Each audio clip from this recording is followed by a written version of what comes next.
All right, so let's talk about what's better for you, a W-2 or a 1099. Folks, my name is Joe Wagner. I make videos more aimed towards the people that want to have complete freedom of their life and own their life. And I'm going to shoot this video from the perspective talking to the people that see merchant sales where you can create a great residual income. And the phrase that I've coined is own your life, which is time freedom and money freedom and health. Okay, so this vehicle, merchant sales, can accomplish two of those things, time and money. But if you're not set up correctly in the long term, it can be detrimental to your business. So I'm talking to those of you that are looking to own your life and are wondering what's really better for you, being a W-2 or being a 1099. So let's talk about some of the benefits of each. And long term, I'm going to give you my 2 cents as I always do. And if you like my videos, I ask that you subscribe, that you share, that you like them. Any videos that you'd like to see in the future, put them in the comments down below and I will shoot more. But let's get into this W-2 or 1099, because for me, this is such a no-brainer. And anyone that's teaching otherwise, long term isn't helping you own your life. So in case you don't know, a W-2 is an employee and a 1099 is an independent business owner. Just that alone right there should tell you just about everything that you need to know. Because as an employee, your employer gets to make requirements. They get to tell you things that have to be done. For example, you have to be at work between 9 o'clock at your desk in the morning and 5 o'clock p.m. at night. You have to work these days out of the week. You have to come in to work on Saturday. You have to sign X amount of new clients per month. And if you don't, you can lose your job, okay?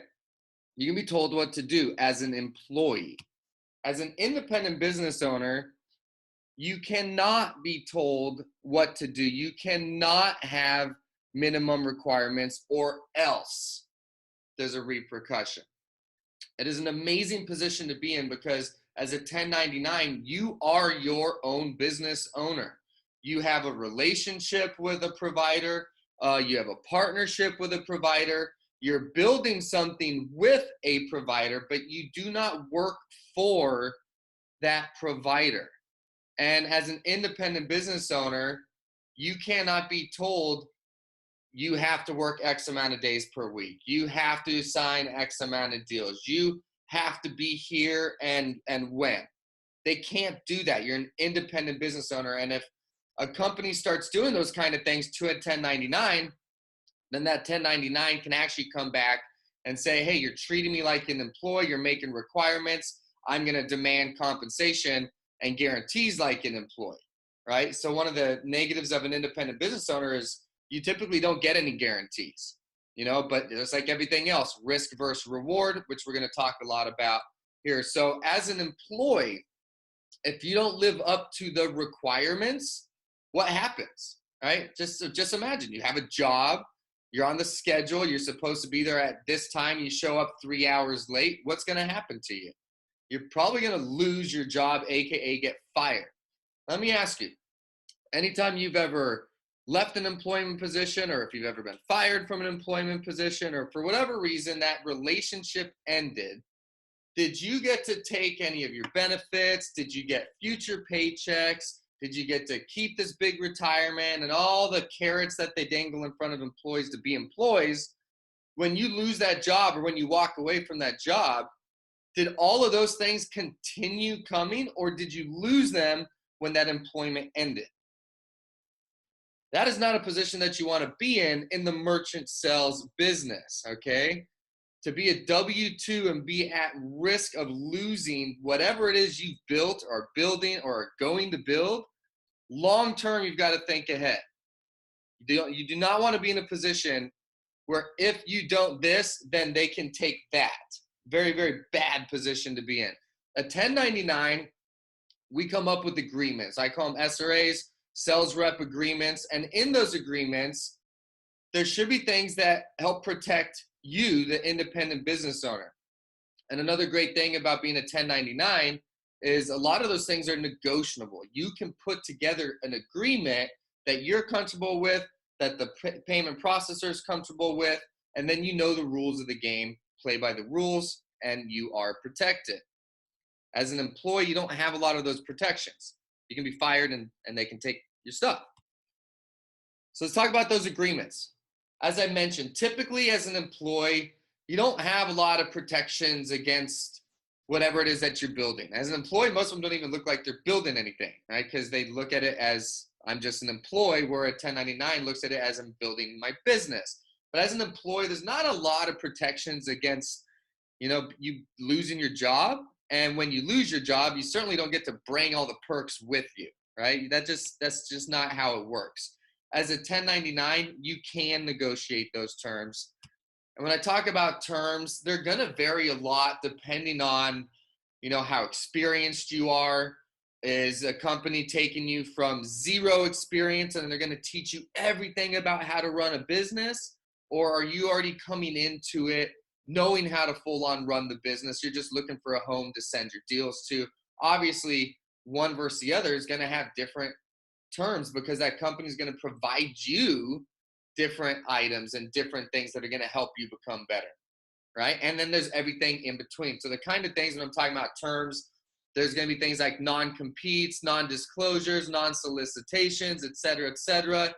At the end of the day, these terms are critical for your merchant sales business for you to understand and know what they are, because these are the rules to the game, okay? And they cannot just fire you and take away your book of business and take away your residual income unless you break the terms of the agreement, right? So for example, every merchant sales company, every sales company is going to have a non-solicitation, which means you cannot you can't start working for another company and go back to the clients and switch them to the new company that you go to, right? You cannot go back to clients that you sign up and switch them to another company and sell them some other service. That's just an example of a non-solicitation. That's fair for both parties. And if you do that, then you are breaking your contract. You are breaking the terms that says I am in a non-solicitation agreement. I will not go back and do that. If you break those terms, now the payment processing company can say, all right, you've broken the terms, a very big one at that, and this relationship is now terminated and all payments are no longer required to be paid because you broke this very important rule. Okay, same thing with non-competes. A lot of companies have it so that you can't go work for another processor. A lot of the good companies, most of the best companies don't do non-competes. But again, if you're brand new and you find a company that is willing to invest a lot of time and effort and resources and show you how to go from zero to hero in the industry, they might want a non-compete because they're saying, hey, you don't know anything and we're going to teach you everything about the business. If I'm going to teach you everything about the business, I want to know that you're going to do it with this company, right? So they can put that into their agreement. So those are the kind of things that as a 1099, you can actually negotiate. And again, the more resources you have, the more history you have, the more experience, the more production that you bring to the table, companies are going to be a lot more open. There's a lot of companies out there like Easy Pay, right out of the gate. We're not doing non-competes. Everyone's going to have non-solicitation, non-disclosure. We don't want you taking our information and just handing it out to other companies. But things like non-compete are not in there, and people can sell for whoever they want. We want people here because they're happy with us, not because they're handcuffed. And again, those are just things that you look out for. We're talking about W-2 versus 1099 here. So let me give you an example of an employee. I'm going to try to go through this. Hope you can keep up with the math, but let's just paint a scenario, right? You work for a cell phone company. Could be any of the big companies. They've got a retail store and they're willing to pay you, right? You're an employee. They say, all right, we're going to pay you $4,000 a month and you're going to work here. And here's what we expect from our employees. This is the kind of production that we expect you to come in and bring to the table. You are required to sell 40 new accounts a month. Okay, on the back end, that's creating revenue for that company, right? That's why they pay employees, to be productive and create revenue. So in this example, that employee already made their terms. Their terms were, you're going to give me $4,000 and I'll do what you tell me to do. That employee can't come back and say, well, I created $4,000 in revenue and I want some of that, right? That's not really how employment works, right? Obviously, it can be little side deals. There's 1,000 different sales opportunities out there. But for the most part, when you're an employee, get your paycheck, be quiet, be productive, and you're going to get your paycheck again next week.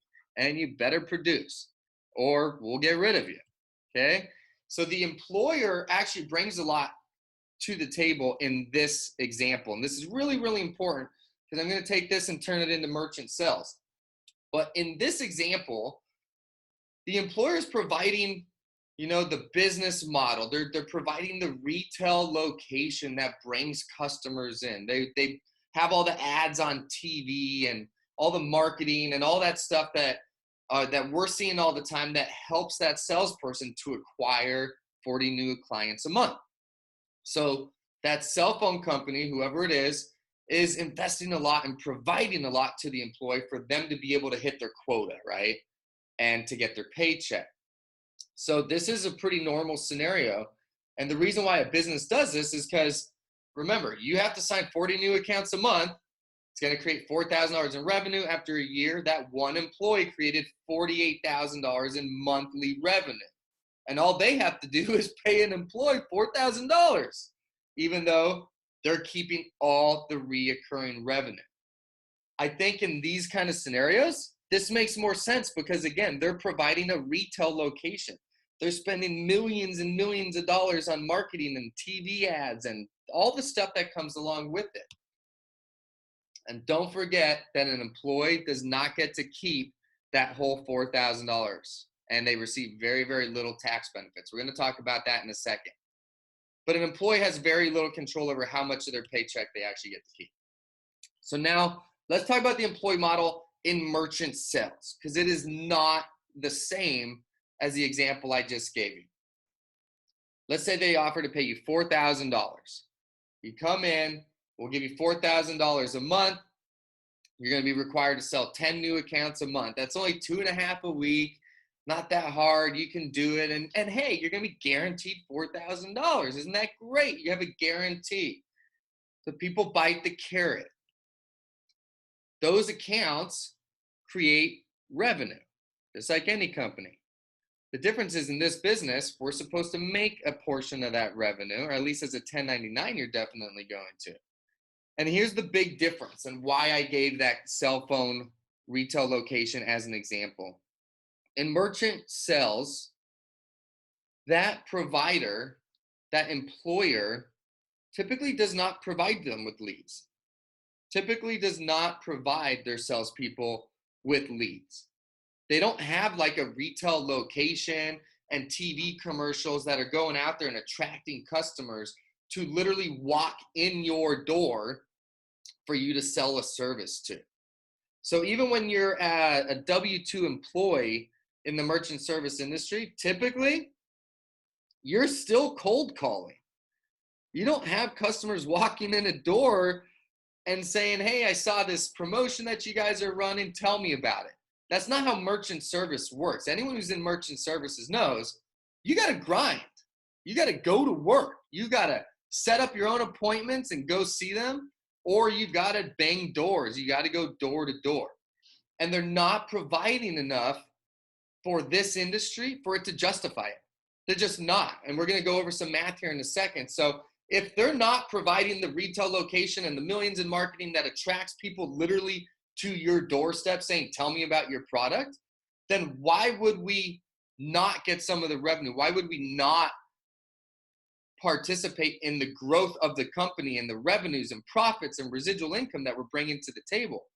Again, they're not building it for us. We're still going out there and building it. All they did is dangle a carrot saying, I'll give you X amount of money per month and go out there and bang doors. If you're going to do that, then you might as well be 1099 or go sell a different product, because it's a very hard product. And the whole point of it is to own your life.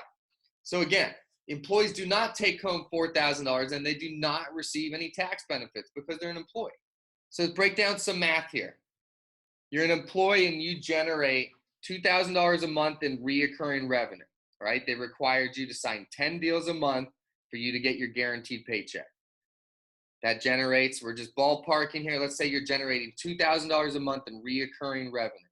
After 12 months, that means you've built a monthly reoccurring revenue for the company of $24,000 a month, but you're still only going to get that guaranteed paycheck that they offered you.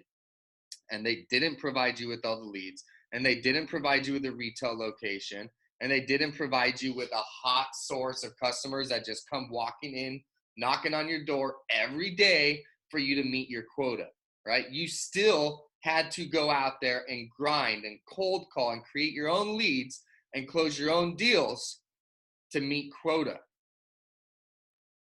That wouldn't make any sense.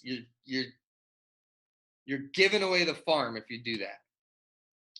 So as a 1099, you would not get a guarantee for the $4,000, right? That's W-2. If you want a guarantee and a salary and a paycheck, then that's the W-2 model.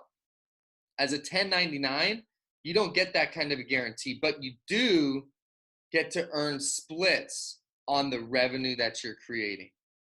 So remember, you're growing by $2,000 a month in recurring revenue. As an employee, you're not going to see any of that. As a 1099, you are. So the more that you grow that revenue, the more you're going to make on a monthly basis. Plus, as a 1099, you're going to make commissions.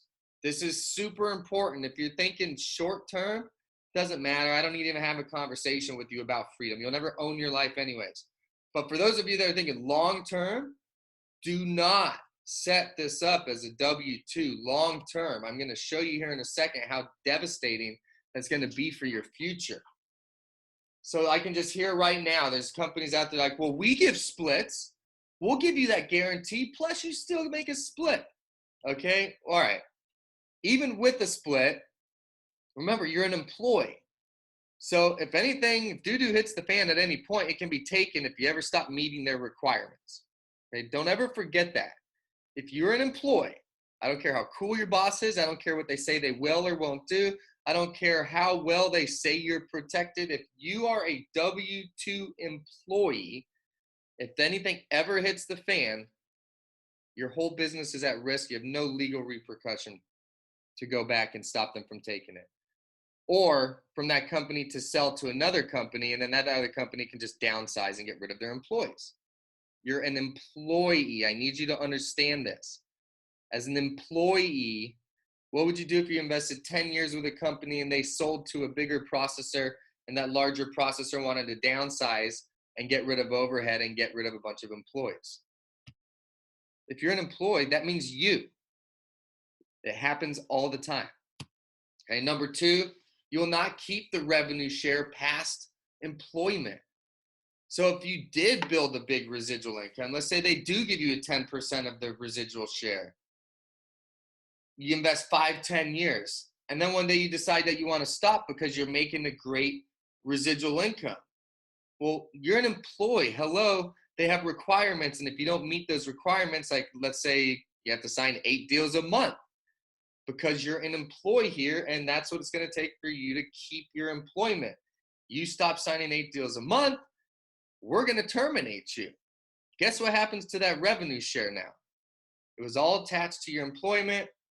You can't stop working, okay? You have requirements. You need to understand that. Number three, those splits are tiny compared to what you can get as a 1099. If you're a W-2 and you're being offered a split, it is going to be a fraction of a split compared to being a 1099. It's all an illusion, folks. If your goal is to own your life and to be able to stop working and not have requirements and not have to pick up your phone and not have to keep working and making the next sale and have someone over your head telling you what you have to do in order for your residuals or your paycheck to be released, all that other stuff is an illusion. There are people out there that are promoting W-2 as a positive in merchant sales. No, it's not, okay? It is not a positive. There's no positive if you're the kind of person that wants to own your life and can get results long term. There is no positive. If you're the kind of person that's just looking to get a guaranteed paycheck, doesn't really know how to make sales, can't make sales, don't have faith, and don't plan on sticking around long term, if you can find some company stupid enough to pay you to kind of just be around, then, go do that. If you're building a business, Do not do a W-2. So here's a quick example here over 12 months of salary with a 10% split versus just being a 1099, making your commissions and getting your split with easy pay. Down on the bottom, very simple. How much could you be making per month based on the example that I gave, which was a 10 deal requirement? Remember, if you were to be an employee at a merchant sales company and they gave you $4,000, but their requirement is you sign 10 deals a month, that's what this chart is based on, 10 deals a month. On the left in the red, you can see that after 1 year, you could be collecting about $6,400 every month. Your residuals grow a little bit. Those aren't residuals. Those are an employee benefit. And on the right, as a 1099 independent, your residuals are skyrocketing because you're on such a bigger split. You're still making commissions. Maybe at the beginning, you're not making as much as a salary might provide. But the far right column there, that's your freedom. That's the own your life column. That's the, if I stop working, I don't have a boss that can tell me what I have to do, and this money will keep coming. It's the whole point. So at the very bottom, you can see on the bottom right, after 1 year, how much you could be making per month based on being a 1099. And if you look at those numbers and you think you can't be making $18,000 in your first year in this industry, you are wrong. If you can get results in this industry, if you go sign 10 deals a month, and you're with us on a 70% split, these numbers aren't exact because every account's going to be different, but you better believe that you can and should be growing your residual income by that much money. That's why this is the best business that exists, unless you do it as a W-2 and you risk all the freedom. So are you a now, a later, or a both type of person? Because the truth is, productive salespeople, you're capable of earning more than enough. You don't need that guaranteed paycheck. Don't chase that carrot. Don't chase that illusion. If you are a good salesperson and you can be productive, you don't need the salary, because as you make sales, you're making commissions. Okay, insecurity demands a paycheck and benefits. People who don't think that they can do it, people that aren't confident long-term this is going to work out, people that are toe dippers, they want paychecks and benefits because they don't believe long-term that this is going to actually be a business. Productive salespeople in this industry would never take a guaranteed dollar because they know the back end is their freedom. So I'm a big Robert Kiyosaki guy, and I just want to talk the difference between two quadrants. If you haven't read this book, go read it, Cash Flow Quadrant. It's his book. And a little disclaimer, I'm not giving any legal advice. I'm not a lawyer, CPA, accountant, and specialize in any way to give legal or accounting advice. So I encourage you to do your own research and possibly seek out to hire your own tax professionals before submitting taxes. I am going to share my experience being a lifetime entrepreneur. What this book is about is there are different categories of people. E is employee, S is small business, E is what a W-2 would be, and S would be like a 1099 independent home-based business, okay? B stands for big business, I is an investor. But I want to focus on E and S because we're talking about W-2 versus 1099. And one of the big things about what quadrant you're in, right, whether you're an employee or whether you're an independent business owner, is taxes, okay? All money is not created equal. $100,000 to an employee is not the same as $100,000 to an independent business owner. I'm not going to get into all the taxes and all that stuff. You need to go do your homework and research and go hire some professionals and read some books. But employees don't get a lot of tax benefits. Business owners do. So it's not only about how much you make, but how much you keep. Again, $100,000 to an employee is not the same as $100,000 to an independent business owner. And it's because us business owners get a ton of deductions. We get to deduct expenses. Employees do not. Things like cell phone, your internet at home, the vehicles that you drive, the mileage that you're driving in your vehicles. If you have an office space at home and you deduct a portion of your rent and your mortgage and meals, if you're out entertaining clients and salespeople, and travel if you're taking trips and you have to get hotels and things like that. As a business owner, we get to deduct stuff like that. And many of those things you're already paying for anyways. But if you're an employee, then you miss out on all that stuff. So you ever notice as an employee, they might pay you $1,000 a week, but how much do you actually get of that $1,000? They withhold a bunch of what's called taxes, right? Well, as an independent business owner, you get that whole $1,000. You get to deduct your business expenses, and then you pay the taxes on what's left over. And that is a very, very, very simple breakdown. My whole point here is, as a W-2, you are missing out on so much money from the benefits that you get from taxes as a business owner by being an employee as well. Just another reason why I would never, ever consider being a W-2 employee in this business. 1099 is the only way, folks, if your goal is to own your life. Why? Number one, there's no requirements. If you don't live up to their requirements, they can't fire you and just take your book of business. Number two, the tax advantages of being an independent business owner are far more in your favor, where they're almost non-existent as an employee. Number three, you are in control. You're the captain of your life. You get to author your own book called Life and determine what actions you take, and the results you get or don't get are in your control. Number four, you get long-term protection. You can negotiate terms in your 1099 agreement. Make sure you understand what the rules are, play by those rules, and collect your money forever and ever, as long as you have a good agreement set up. Number five, you get to be your own boss. As a 1099, somebody cannot tell you what to do. If they start doing that, then they could have to compensate you as an employee.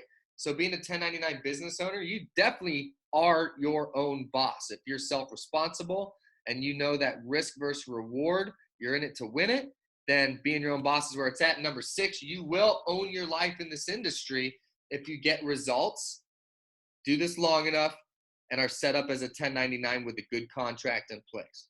You will own your life, folks. You will have time freedom. You will have money freedom in this industry if you do it as a 1099 and you have the right terms in place. The whole purpose of this business is freedom. If you accept the W-2 position, you are robbing your future self of that freedom that makes this the greatest sales possibility in America. Folks, there is no better product that you can sell in America unless you do it as a W-2. If you do this as a W-2, just go sell cars, okay? Go find something easier to do. If you're gonna go through the struggles of building this business, you have to do it as a 1099 if you wanna own your life in the end. Remember, you will never own your life as a W-2 in merchant sales. I want you to take that in. Own your life means I can stop, I can walk away, I cannot answer the phone for years, and the money will keep coming. Okay, you cannot do that as a W-2 employee. You will never own your life as a W-2 in merchant sales. So for those of you that are like, I've got to learn how to do this, but then you see coaching, you're like, oh my gosh, I have to put a couple of dollars down to figure out how to save myself years. This is what this reminds me of. This chimpanzee right here. You've got a vehicle, you can own your life. Somebody can show you how to save years of learning how to do it. And as soon as you see a dollar sign in there, you start questioning, is it worth it? Is the training worth it? You can own your life.